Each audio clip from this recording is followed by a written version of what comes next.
Hi friends, welcome to Nila's kitchen. நம்ம இன்றைக்கி என்ன பார்க்க போகிறோன்னா கேரட் பொரியல் எப்படி செய்யலான்னு பார்க்கலாங்க. நான் ஆயில் ஒரு டேபிள் ஸ்பூன் கம்மியாக தான் நான் செய்கிறேன் குழந்தைக்கு, அதனால் ஒரு டேபிள் ஸ்பூன் ஆயில் போட்டிருக்கேங்க. இதில் உளுந்து 1/4 டேபிள் ஸ்பூன், கடலைப்பருப்பு 1/4 டேபிள் ஸ்பூன் போட்டிருக்கேங்க.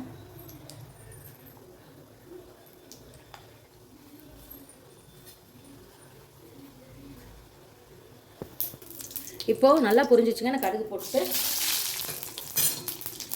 அது கூடவே 3 பச்சை மிளகாய் போடுறேன். பச்சை மிளகாய் போட்டோன்னே ரவுண்டு போட வெடிக்கும். இப்போது சின்ன வெங்காயம் ஒரு 5 வெங்காயத்தை பொடியை கட் பண்ணி வச்சுருக்கேன், போட்டுக்கிறேன். இந்தளவுக்கு நல்லா வதக்கி வச்சுக்கோங்க. கொஞ்சமாக உப்பு போட்டுக்கிறேன்.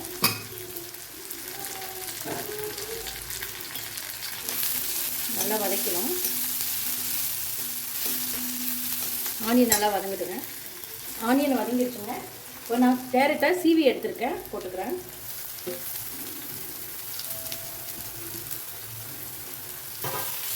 நல்லா வதக்கலாம். கேரட்டுக்கு தண்ணி விட வேணாங்க. அது இந்த ஹீட்லேயே நல்லா ஃப்ரை ஆகிடும். நம்ம சீவி தான் எடுத்துருக்கோம், அதனால சீக்கிரம் ஃப்ரை ஆகிடும். டீப்பாக ஃப்ரை பண்ணிக்கோங்க இந்த மாதிரி.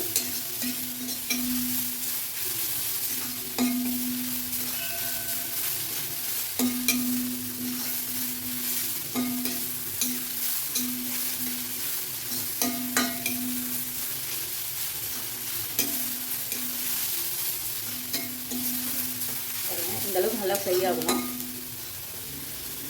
பாருங்க, அளவுக்கு நல்லா டீப்பாக ஃப்ரை ஆகட்டும்.